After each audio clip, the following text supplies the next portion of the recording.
continuamos compartiendo entonces esta propuesta que estamos haciendo ya desde hace varios años, desde 2013 aquí en el aire de FM Keops, desde hace un poquito menos, por AM 1520, la voz regional de Chascomús. Estábamos hablando de economía, estábamos hablando un poco como metiéndonos en camisa de 11 varas, como se suele decir, en algún análisis donde los periodistas nos tomamos todo tipo de atrevimiento, ¿no? De opinar por ahí con conocimiento, pero no con la formación que pueden tener académicamente otros, los economistas, sobre todo.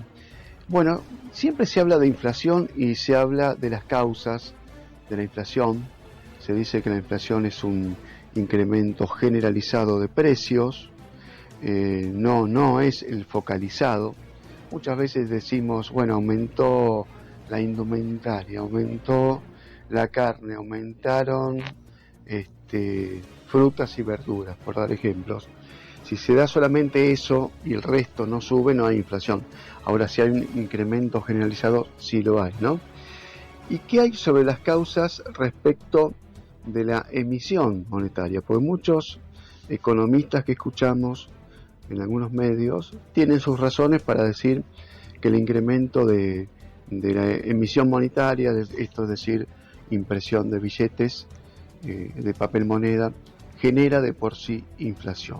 Entonces la pregunta que nos hacíamos era, ¿esto es así? ¿Genera inflación la sola emisión monetaria?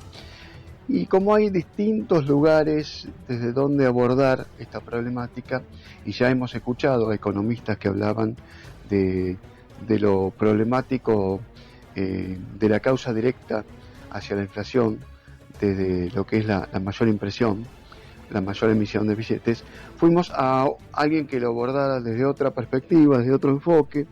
Es el caso de Leo Anzalone, a quien hemos escuchado en algún otro programa.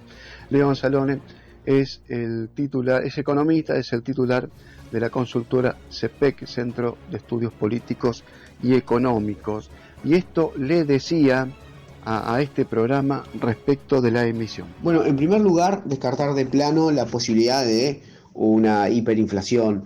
Para que se dé ese proceso tienen que combinarse varios factores, no solamente la suba de los precios, y eso no está presente. Ahora, nosotros desde el CEPEC analizamos los datos del Banco Central que relevan, para ponerlo en términos sencillos, cuántos pesos hay en la calle, para ver si, como dice la oposición, la maquinita es el resultado de este alto proceso inflacionario. Y la verdad es que los datos demuestran claramente que hoy no estás en un desborde monetario. Por ejemplo, para tomar dos datos que son centrales, la base monetaria, ¿sí?, que es la suma de todos los billetes, de todas las monedas, tuvo una variación negativa del 17% comparado con el año pasado, ¿sí? Año a año una caída del 17%. En términos del PIB, del Producto Interno Bruto, está en 6,1%. Eso sigue estando 4 puntos por debajo del año pasado, ¿no? Por hablar de la base monetaria. Si tomamos, por ejemplo, lo que se conoce como M2, que es otro agregado monetario, que tiene que ver con los medios de pago y demás, en términos del PIB, permanece por debajo del promedio que se puede tomar entre el año 2010 y 2019.